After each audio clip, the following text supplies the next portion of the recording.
திவ்ய தரிசனம் நேயர்கள் அனைவருக்கும் பழனி விநாயகர் ஜோதிடம் MP அரங்கநாதனின் நன்றி கலந்த வணக்கம்.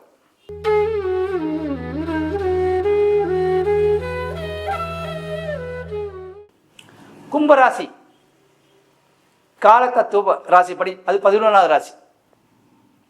சனி உடைய விசேஷமான வீடு, ஆட்சி வீடு. கும்பராசியில் எந்த கிரகமும் நீச்சமும் ஆகாது, உச்சமும் ஆகாது. சனி மட்டுமே ஆட்சியா இருப்பார். அந்த ஒரு மகத்தான ராசி கும்பராசி. கும்பராசியில் பிறந்தவோன் குன்னின்று வெல்வோன் அப்படின்னு சொல்லுவோம். அந்த அடிப்படையில் கும்பராசி பலன்கள் தை மாதத்தில் பலன்கள் எப்படி இருக்கும்? கும்பராசியில் அவிட்டம் 3, 4ஆம் பாதங்களும், சதயம் 1, 2, 3, 4 பாதங்களும், அடுத்து பூரட்டாதி 1, 2, 3 மொத்தம் 9 பாதங்கள் இருக்கும். இந்த 9 பாதத்தில் பிறந்தவர்களுக்கு தை மாதம் சிறப்பை தருமா தராதா அப்படிங்கிறது. பெரும்பாலும் மகர ராசிக்கு இந்த தை மாதம் சிறப்பாக இருக்கும். ஆனால் கும்பராசிக்கு இந்த தை மாதம் சிறப்பான பலன்கள் ரொம்ப ரொம்ப குறைவு. அதாவது ஒரு 30% கீழே தான் இருக்கும். 70% நற்பலன்கள் நடப்பதற்கு வாய்ப்பில்லை. இந்த கும்பராசியில் பிறந்தவர்களுக்கு சனி லக்னத்தில் இருக்கார்.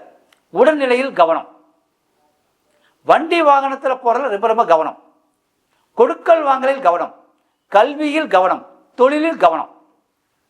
அடுத்து சூரியன் 12 இருக்காரு. தந்தைக்கு ஏதாவது பாதிப்பு காட்டலாம்.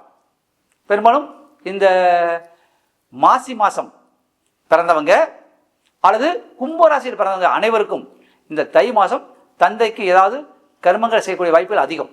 கொஞ்சம் கவனித்து பார்த்துக்குங்க. தந்தைக்கு உடனே சரியில்லையா, கண்டிப்பாக ஆசிரியர்கள் பார்த்துருங்க. அடுத்து அந்த கும்பராசிக்கு 2ஆம் இடத்துல ராகு இருப்பார். 2ஆம் இடம் ராகு இருப்பார். பெரும்பாலும் பொய் பேச வைப்பார். பொய்யை உண்மை மாதிரியே பேசுவான் கும்பராசிக்காரன், நம்பிடக்கூடாது. ஆனாலும் அந்த பொய் நன்மையில் முடிகிறதுக்கு வாய்ப்பு அதிகம். என்ன காரணம்?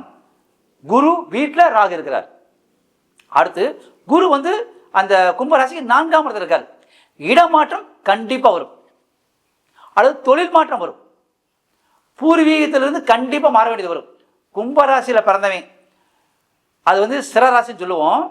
ஆனால் குரு அந்த ராசிக்கு 4ஆம் இடத்துல இருக்கிறனால பூர்வீகத்தில் இருந்தால் மாறி இருந்தால் அவங்களுக்கு நற்பலன்கள் கண்டிப்பாக கிடைக்கும்.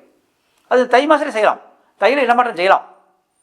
அடுத்து அந்த கும்பராசிக்கு 8ஆம் இடத்துல கேது இருப்பார். 8ஆம் இடத்துல கேது இருக்கப்ப இந்த ஆன்மீக சம்பந்தமான வழிகளை வாயை கொடுத்து வாங்கி கட்டிக்கூடாது. ஏற்கனவே சொல்றாங்க, கும்பராசிக்காரனுக்கும் கோமாளி ராஜாவுக்கும் பலன் சொல்லாதேங்கிறான். இந்த கும்பராசிக்காரன் பூரா 23ஆம் புலிகேசி வடிவேல் மாதிரி செய்யற போல் கோமாளித்தனமாகவே இருக்கும். ஆனால் ஏதோ ஒரு நன்மை இருக்கும். அவங்களாலே சில நன்மை அடைவாங்கல்ல, அந்த மாதிரி. அப்ப கும்பராசிக்காரன் அடுத்தவனுக்கு உதவி செய்யற மாதிரி தெரியும். ஆனால் லாபம் இருந்தா ஒட்டிக்குவான், நஷ்டம் இருந்தா வெட்டிக்குவான். ஆனால் இந்த தை மாதம் அவங்களுக்கு எப்படி இருக்கும் அப்படின்னா, இந்த தை மாதத்துல அவங்க ஏற்கனவே கஷ்டம் சொல்லிக்கிறேன். அதே மாதிரி சூரியன் அவங்க ராசிக்கு 12 இருக்கிறனால தந்தைக்கு உடலில் கவனம் சொல்லிக்கிறேன், அவங்களும் உடலில் கவனம்னு சொன்னேன். அடுத்துனா சூரியன் தொழில்காரகன், சனி தொழில்காரகன். இவங்க 2 பேரும் நல்லா இருந்தால் வாழ்க்கையில் கண்டிப்பாக மேலே வரலாம். அப்போ அந்த சூரியன் அந்த கும்பராசி 7க்குரியவன் 12 இருக்கான். அப்போ 7க்குரிய 12 மனைவி கிட்ட எச்சரிக்கையாக இருக்கணும், அல்லது காதலி கிட்ட எச்சரிக்கையாக இருக்கணும், அல்லது பெண்கள்கிட்ட வாயை கொடுத்து வாங்கி கட்டிக்கூடாது. அது கும்பராசிக்கான ஏற்கனவே கொஞ்சம் பெண் தன்மைகள் அதிகமாக இருக்கும். அவன் எல்லாத்தையும் கொஞ்சம் சகஜமாக பேசிடுவான். குறிப்பாக பெண்களை வசியப்படுத்தக்கூடியதில் முதன்மையான ராசி கும்பராசி. கும்பம்னு சொல்லுவோம். அந்த கும்பம் நிறைஞ்சிருக்கும். அந்த மாதிரி கும்பத்தில் அந்த கும்பம் அந்த அமிர்த கலசம் சொல்லுவோம். அதை கொட்டி விடலாம், குடிக்கலாம். அப்போ கும்பராசிக்காரன் நம்ம பயன்படுத்துகிற விதத்தில் பயன்படுத்திக்கிட்டா அவன் நல்லவன். அவன் கும்பராசிக்காரன் எவனுக்கு பயன்படுத்த தெரியலையோ அவனை ஒன்றும் செய்ய முடியாது. அது சொன்ன கோமாளி. கோமாளி என்ன செய்வான்? கோமாளித்தனமான பண்ணுவான்.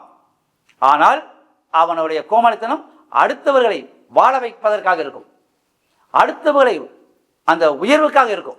அதெல்லாம் கும்பராசிக்காரனுக்கு இருக்குது. அடுத்து கும்பராசிக்காரன் டென்ஷன் பார்ட்டி. அப்ப திடீர்னு கோவிச்சிருவான். ஆனால் உடனே சமரசம் ஆயிடுவான். ஏன்னா சனியுடைய வீடு.